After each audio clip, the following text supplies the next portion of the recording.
Él era demasiado ancho para estacionamientos convencionales, transformaba combustible en humo con la misma facilidad con la que vacías una lata de refresco y hacía que cualquier hatch pareciera un juguete de niño. Aún así, fue objeto de deseo de actores, de atletas, de militares, de gobernadores y a veces incluso de cosplay de rico. Pero si hoy intentas recordar la última vez que viste un Hummer bajo los reflectores, tal vez te des cuenta de que hace tiempo, mucho tiempo, creado por encargo del gobierno militar estadounidense, pero adoptado por celebridades en alfombra roja, el Hummer vivió un ciclo raro. Fue símbolo de fuerza, después de exceso y por fin extinto. Solo que no desapareció porque sí, fue cancelado por un mundo que cambió demasiado rápido y que empezó a odiar todo lo que él representaba. Pero ¿recuerdas exactamente qué fue lo que derribó a este gigante? ¿Cómo vivió lo suficiente como para convertirse en el villano? Y pregúntate a dónde fue a parar este ícono estadounidense de guerra y ostentación. Hoy no es solo la historia de un auto, es la historia de cuando el marketing perdió el control e hizo que todo el mundo se preguntara: ¿dónde fue a parar el Hummer? Prólogo.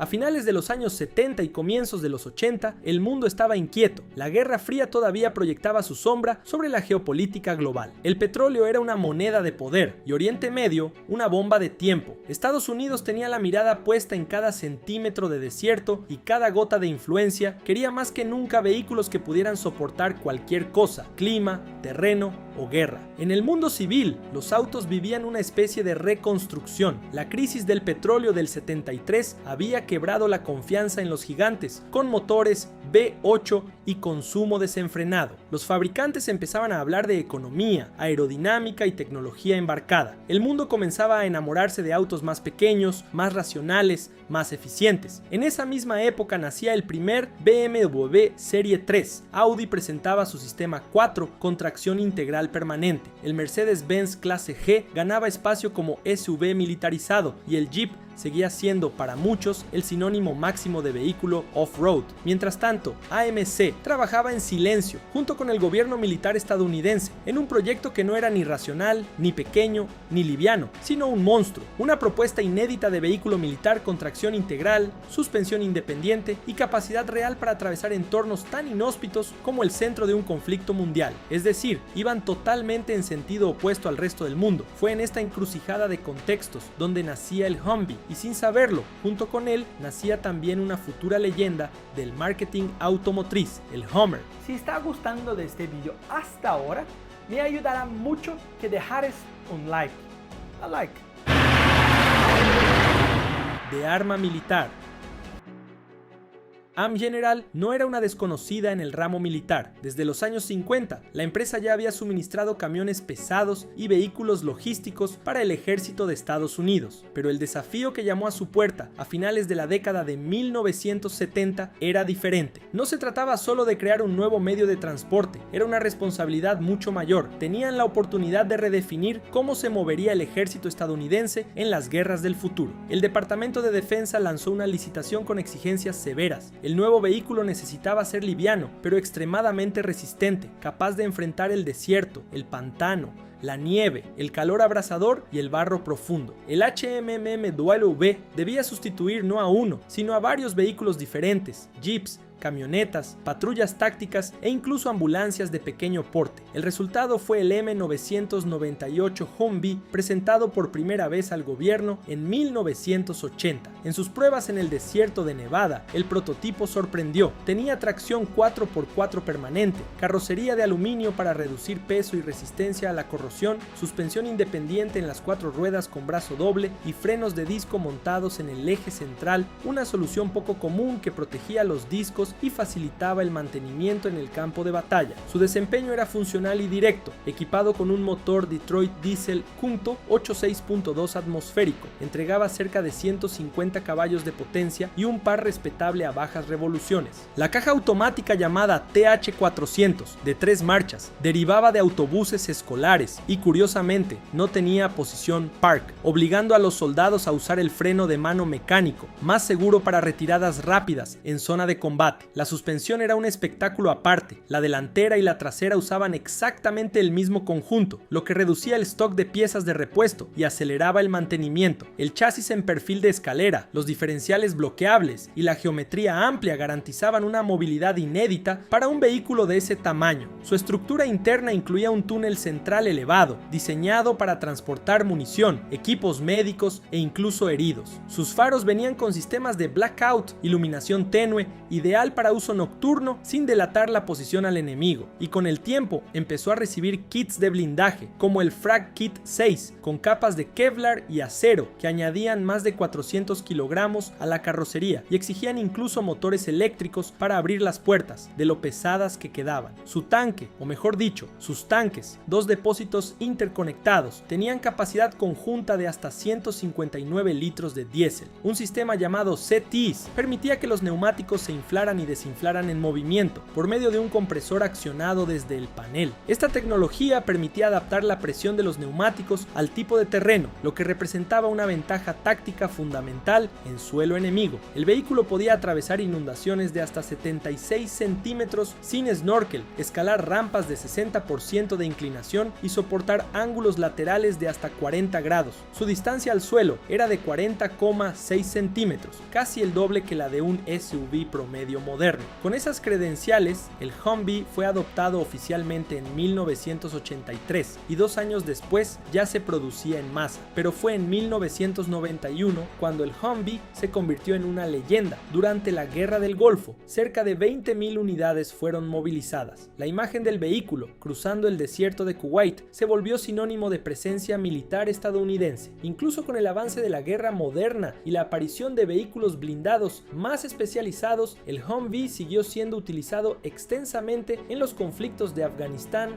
e Irak. Su facilidad de mantenimiento en campo y la capacidad de adaptación a diferentes terrenos lo mantuvieron operativo mucho más allá de la expectativa original, y solo en los años 2010 modelos como el MR-IEP comenzaron a sustituirlo gradualmente en las zonas de mayor riesgo. El Humvee fue creado para durar 12 años en combate, duró mucho más y en poco tiempo se convirtió en un símbolo cultural, y muy pronto saldría del campo de batalla para invadir las calles de Beverly Hills. Mientras el Humvee se convertía en una figura recurrente en las guerras televisadas de los años 90, un hombre en particular veía en ese vehículo más que una herramienta militar. Arnold Schwarzenegger, una de las mayores estrellas de acción de la época, quedó obsesionado con la idea de conducir uno de esos en situaciones comunes, en las calles, sin esperar balas de fusil en el blindaje. El encuentro ocurrió tras bastidores de un set en Oregon. Un convoy militar cruzó la carretera al lado y Arnold quedó hipnotizado. Durante años persiguió a AM General con pedidos para que produjeran una versión civil, y en 1992 finalmente el fabricante cedió. Arnold compró las 2 primeras unidades que salieron de la línea de montaje, y de un momento a otro lo que era un símbolo de guerra se convirtió en celebridad en alfombras rojas. Un marketing espontáneo del actor que simplemente se enamoró del proyecto desde el inicio. AM General hizo lo posible para suavizar la brutalidad del vehículo, incorporó asientos de cuero, aire acondicionado, caja con posición park y un tablero más sofisticado, pero el ADN militar seguía latente. Todavía era demasiado ancho, demasiado pesado, demasiado gastador. En algunas ciudades simplemente no cabía en los carriles de circulación, pero eso no era suficiente para alejar al público. Al contrario, todo el mundo quería uno. La imagen de Arnold conduciendo su Hummer en estrenos de cine, entrevistas y eventos políticos creó una referencia para el público, y el auto se volvió casi un fetiche, y su base de fans se expandió al mundo del deporte, de la música y del entretenimiento, de Mike Tyson a Don King, de LeBron James a Tom Clancy. Pero había percances, la producción era cara, el mantenimiento complejo, y el atractivo, aunque poderoso, era de nicho. Sin embargo, en 1999, General Motors compró los derechos de la marca y decidió hacer aquello que hacía con maestría: línea de producción. Bajo su tutela, el modelo original fue rebautizado como H1, y pronto llegaron los hermanos menores, el H2, lanzado en 2002, con un diseño inspirado en el militar, pero chasis de SUV, y el H3, en 2005, con dimensiones más urbanas, precios más accesibles y motor motores a gasolina. La estrategia era clara: democratizar lo que llamaba la atención. Sin embargo, con esa popularización también llegaron los riesgos. El Hummer, antes símbolo de exclusividad y poder bruto, comenzaba a aparecer cada vez más, para muchos, como apenas un SUV más, y al mismo tiempo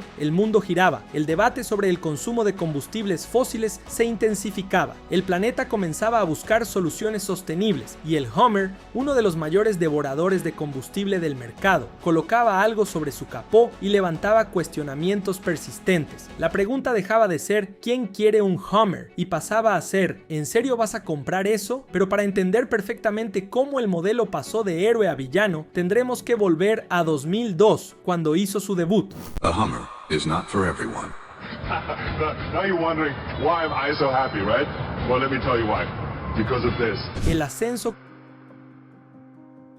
con el H1, abriendo camino como un ícono cultural. Aunque limitado comercialmente, General Motors estaba lista para transformar el Hummer de símbolo del ejército en producto de masas, y fue exactamente eso lo que intentó hacer a partir de 2002 con el lanzamiento del H2. El nuevo modelo todavía llevaba el ADN visual del original: líneas cuadradas, parrilla frontal vertical, presencia imponente y ese aspecto de fortaleza ambulante, pero ahora estaba construido sobre una base mucho más convencional, derivada de la plataforma de camionetas de GM, uniendo partes del chasis de la Chevrolet Tahoe con la parte trasera de la Silverado. Eso haría la producción más eficiente, menos costosa y, lo principal, más adaptada al uso urbano. Con un motor V8 de 6.0 litros, posteriormente actualizado a 6.2 litros, tracción en las 4 ruedas, caja automática de 4 o 6 marchas y un interior sorprendentemente refinado, el auto ofrecía 3 zonas de aire acondicionado, asientos de cuero, DVD, sistema de navegación por GPS, conectividad OnStar e incluso visión nocturna, un lujo raro en los SUV de la época. Quedaba claro que el objetivo ahora era agradar al público de alto poder adquisitivo que quería sentirse especial, pero no necesariamente dentro de una zona militarizada, y funcionó. En poco tiempo, el H2 se convirtió en el nuevo auto del famoso hype. Ya no era un vehículo solo de militares o fisicoculturistas, era también el SUV preferido de raperos, empresarios, atletas y millonarios excéntricos. Los comerciales eran agresivos, con eslóganes como restaurar el equilibrio y como nada más. El marketing apostaba por la imagen de fuerza bruta que parecía confrontar la creciente ola de SUV correctitos y urbanos. En 2004 llegó el H2 E-Suit, una variación con caja trasera que intentaba unir la brutalidad visual del Hummer con un toque de versatilidad funcional. Equipado con el sistema Midgate, el modelo impresionaba por el estilo, pero decepcionaba en la práctica. La caja era demasiado corta para tareas reales de transporte, y su público objetivo no estaba interesado en cargar herramientas o escombros. Visualmente agresivo, el SUV ganó fans fieles, pero nunca replicó el éxito comercial del H2 SUV. Entre 2004 y 2009 vendió cerca de 36,000 unidades en Estados Unidos, contra más de 150,000 del modelo cerrado en el mismo periodo. En 2006, año del auge de las ventas de la línea Hummer, GM lanzó el H1 Alpha, una versión definitiva del modelo original, equipada con motor Duramax 6.6 turbo diésel de 300 caballos de potencia y caja automática de 5 marchas. Considerado por muchos entusiastas el Hummer civil más competente jamás fabricado, el Alpha fue una especie de despedida por todo lo alto del H1, antes de que la atención se volcara por completo hacia los modelos más recientes. Pero mientras el H2 Suit debutaba en 2004 y generaba incertidumbres, otro modelo ya venía en camino. En 2005, el H3 entró en juego y causó un efecto mariposa gigantesco en la historia del modelo. Más pequeño, más barato, más accesible, el H3 fue el intento final de transformar al Hummer en un auto de volumen. Basado en la plataforma de la Chevrolet Colorado y producido en las fábricas de GM en Shreveport, Estados Unidos, y Port Elizabeth, Sudáfrica, el modelo medía apenas 4,8 metros de largo y ofrecía motores más moderados, un 5 cilindros 3.5, después 3.7 litros, y en la versión Alpha un V8 de 5.3 litros. Seguía siendo 4x4, seguía teniendo una apariencia intimidante, se volvió más fácil de estacionar, más barato de mantener y menos obsceno a los ojos de quienes se preocupaban por el consumo. Incluso con todos los intentos de refinar el proyecto, el H3 todavía mantenía una verdadera vocación off-road, chasis reforzado, suspensión preparada para senderos, control de tracción, bloqueo del diferencial y capacidad de atravesar inundaciones poco profundas. Y por Por un breve momento, parecía que la apuesta del fabricante estadounidense estaba ganando, pero irónicamente, eso también fue su talón de Aquiles. Eso porque el mundo estaba cambiando y ya no se trataba solo de poder comprar, sino de lo que tu bien o pertenencia decía sobre ti. En 2006, el mismo año del pico histórico de la marca, ya empezaban a surgir las primeras grietas. El precio del barril de petróleo se disparaba y el galón de gasolina superaba los $4 en Estados Unidos. Documentales como Una verdad incómoda ganaban el Oscar y llevaban el debate ambiental al salón del consumidor común. La preocupación por las emisiones de carbono, hasta entonces restringida a ambientalistas fervorosos, pasaba a formar parte de la cultura popular y se expandía al mainstream. En este nuevo escenario, el Hummer pasó a ser visto como un gran villano sobre ruedas. Era cada vez más común oír bromas sobre el consumo absurdamente exagerado de combustible. Algunos columnistas incluso llegaron a sugerir que conducir un Hummer era casi un acto de provocación política, una bofetada a la cara de la sostenibilidad, además de los artículos de revistas especializadas. Las cifras reforzaban la broma. El H2 hacía entre 3 y 5 kilómetros por litro. El H1 todavía peor, pues apenas llegaba a 4 kilómetros, y ni siquiera el más económico de la línea, el H3, difícilmente pasaba de los 8 kilómetros por litro. Hubo protestas, pintadas en concesionarios e incluso casos de vandalismo a vehículos estacionados con carteles de Save the Earth clavados en el parabrisas. Schwarzenegger, hasta entonces el mayor rostro publicitario de la marca y dueño de 7 Hummers, ya ocupaba el cargo de gobernador de California, estado con una de las legislaciones ambientales más rigurosas de Estados Unidos. La contradicción era inevitable. En un gesto simbólico, el austríaco convirtió uno de sus modelos para funcionar con hidrógeno, pero sucumbió a la presión pública y todavía en 2006 vendió toda su flota. Allí comenzaba el silencio. El golpe definitivo llegó en 2008. El colapso de la burbuja inmobiliaria y la consiguiente recesión global pusieron a General Motors contra la pared. El fabricante, que ya se veía presionado por la caída de las ventas, costos operativos y pérdida de mercado frente a competidores asiáticos, decidió cortar lo que más pesaba, literal y simbólicamente: Saturn, Pontiac, Saab y Hummer. Las imágenes de mares ennegrecidos por petróleo se convirtieron en combustible simbólico contra todo lo que recordara dependencia energética, y el Hummer, con sus cifras absurdas de consumo, se convirtió en el villano perfecto. En ciertos círculos, conducir un Hummer pasó a interpretarse no solo como un error ambiental, sino como un gesto de hostilidad cultural. En 2009, el fabricante llegó a presentar una versión experimental del modelo con tecnología híbrida enchufable, el Electric Hummer H3, que prometía una eficiencia equivalente a más de 40 kilómetros por litro en el modo combinado entre batería y combustible. Era una cifra teórica, estimada en condiciones ideales y que jamás fue validada en pruebas independientes. Después de todo, el prototipo ni siquiera llegó a la fase de homologación. Las ventas se desplomaron de 54,000 unidades en 2006 a poco más de 5,000 en 2009. La marca se volvió tóxica en el marketing, en los balances, en la opinión pública. Lo que ya había sido símbolo de fuerza ahora era un peso en la espalda de GM, que intentaba desesperadamente convencer a inversionistas, consumidores y al gobierno de que estaba preparada para el futuro. Un intento de venta de la división fue negociado con la China Sichuan Tengyong. El plan era transferir la producción y mantener viva la marca bajo nuevos rumbos, pero el gobierno chino bloqueó el acuerdo, temiendo el impacto político de asumir una marca asociada a la guerra, al consumo excesivo y al estereotipo estadounidense del después del 11 de septiembre. El 24 de mayo de 2010 salió de la línea de montaje de Shreveport, Luisiana, el último Hummer H3. Más de 150 concesionarios especializados cerraron sus puertas, existencias inmovilizadas fueron liquidadas a precios simbólicos y empleados, mecánicos y gerentes perdieron sus trabajos, y la marca, que un día le enseñó al mundo a ostentar brutalidad sobre ruedas, salió de escena como un gigante tropezando en un mundo que ya no toleraba excesos. No hubo fuegos artificiales ni despedida oficial, eso porque no sería una despedida. Por más que la última unidad hubiera salido de la línea de montaje en 2010, el Hummer jamás fue completamente olvidado. Como todo ícono que vivió la cima y el colapso, permaneció orbitando en un imaginario colectivo, un recuerdo incómodo para algunos, una nostalgia para otros. Durante casi una década, GM mantuvo el nombre Hummer enterrado, ningún relanzamiento, ningún homenaje, ninguna promesa. Mientras tanto, el mundo automovilístico automotriz cambiaba de eje. Tesla transformaba autos eléctricos en objetos de deseo. Los fabricantes alemanes entraban en guerra por autonomía y torque instantáneo. El rugido de los motores daba lugar al silencio de las baterías. Con la llegada de la nueva década, quedó claro que el futuro no tendría olor a diésel. Fue en este nuevo paradigma que, en 2020, General Motors hizo un anuncio que muchos consideraron improbable. El Hummer volvería, pero no como antes, nacía el Hummer EV. Go ahead, take it around town.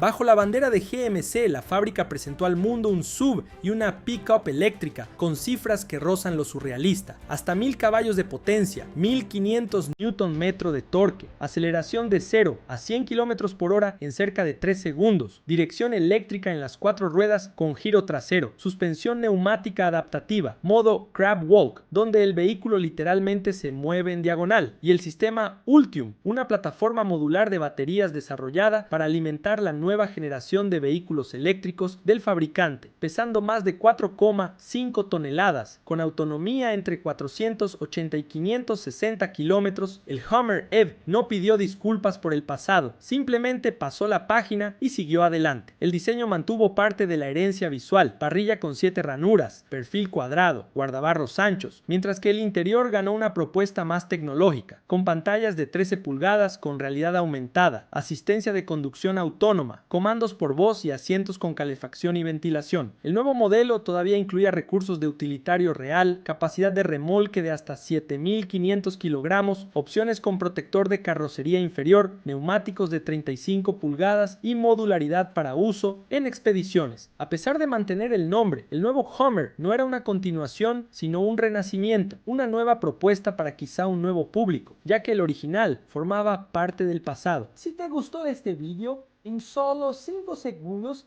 va a comenzar otro vídeo y yo estoy seguro que también te va a gustar.